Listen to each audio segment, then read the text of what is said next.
चांदी के चांद की चमक के नीचे बसे एक पुरसुकून जंगल में पिप नामी खरगोश का एक छोटा बच्चा अंडर बुर्श के जरिए एहतियात से छलांग लगा रहा था।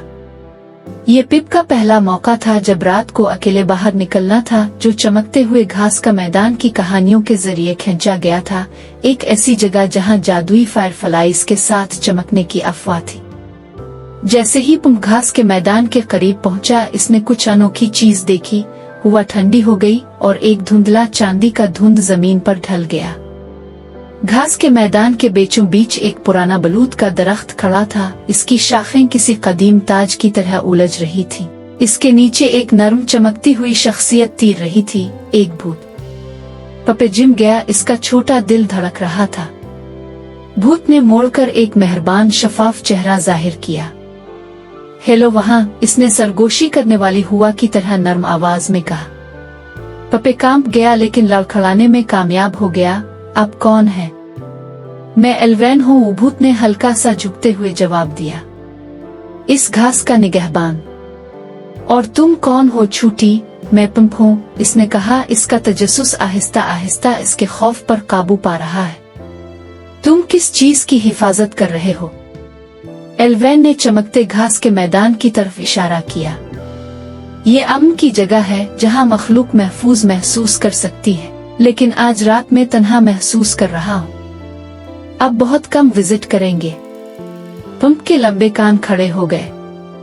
तन्हा? लेकिन तुम जादुई हो, एल्विन ने कहकहा लगाया, पत्तों के सरसराहट जैसी आवाज। यहाँ तक कि जादुई मखलूक को भी दोस्तों की जरूरत होती है। कभी कभी जंगल की मखलूक मुझसे बात करने से बहुत डरती है। पपे ने सर झुका लिया। तुम बिल्कुल भी डरोनी नहीं लगती। एल्विन गर्मजोशी से मुस्कुराया। आपका शुक्रिया छोटा। क्या आप कुछ खास देखना चाहेंगे? बेताबी से सर हिलाते हुए पिप ने करीब किया। एल्वेन ने एक चमकता हुआ हाथ उठाया और घास का मैदान सैकड़ों फायरफ्लाइयों से जगमगा उठा। उनकी सुनहरी रोशनी छोटे सितारों की तरह रक्स कर रही थी। पपी की आंखें हैरत से फैल गईं। वाह, इसने सांस ली। ये खूबसूरत है। आप एक तवील अरसे में मुझसे मिलने वाले पहले शख्स हैं, एल्विन ने कहा। क्या आप दोबारा आएंगे? शायद दूसरों को ले आएं ताकि वो देखें कि डरने की कोई बात नहीं। पपे मुस्कुराया। मैं वादा करता हूँ, मैं सबको आपके और आपके जादुई मैदान के बारे में बताऊंगा।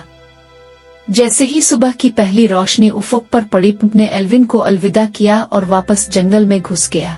वो अपने एडवेंचर का इश्तिराक करने का इंतजार नहीं कर सकता था, ये जानते हुए कि इसने एक नया दोस्त बनाया है और हैरत की जगह दरियाफ्त कर ली है।